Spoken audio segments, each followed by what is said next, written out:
Guys, I'm going to talk to you for a second about TXV charging, and sometimes we might accidentally overcharge TXVs on certain days. It's been very hot out the last few days. Average temperature probably around 96, 97 degrees here in the greater Wilmington, North Carolina area. And it's been a lot of tough work out there. 5 or 6 calls a day each day, installed a day, you know, standard fare. Depends on where I'm at is how many calls I get done. If I'm in Wilmington, I'll get more done, but out in the country where there's a lot of driving involved, I might not do as many. But I was charging up, or I was checking a system, not charging it up, that was using a TXV the other day. It was a carrier split system. I was in Wilmington, and it was probably a 90 degree return air in that system. It had been offline. The capacitor was weak. The people had turned it off because they were afraid it was freezing up or something like that, which it wasn't. The charge looked good, but when I started it up, it had a 0 degree superheat, 0, 1 degree, right around in there. So you would think that it is low charge. Now, one of the issues I think we run into is that these TXVs that are overloaded from high temperatures, high humidity inside, you have this very high enthalpy inside. TXV is wide open because it's trying to keep up, and what it's doing is it's basically the opposite of a restriction.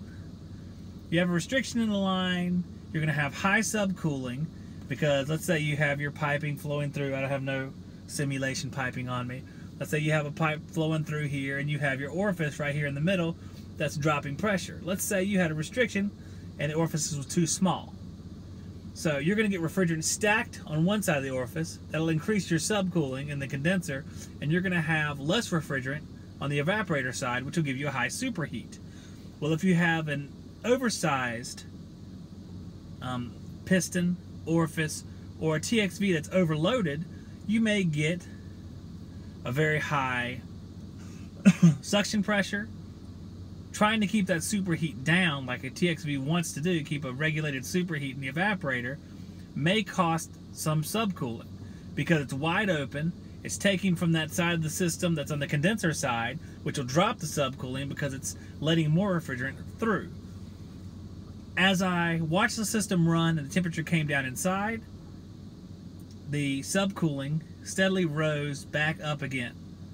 So when they say to charge at certain temperatures and not to charge up when the return air is in the 90s or extremely cold, especially on a TXV, that might be why they're saying that. Because it can be sort of misleading, the subcooling numbers you get at these extreme temperatures.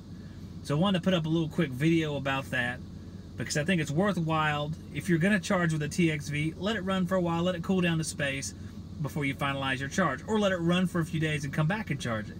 Might be the best idea, because most of the time we don't have time to sit there at a unit for an hour or 2 hours to let it cool down.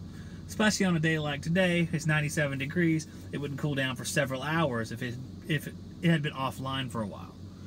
So just want to put that out there, guys. I hope you're having a good week, staying safe out there, drinking plenty of water, and I will see you on the next one.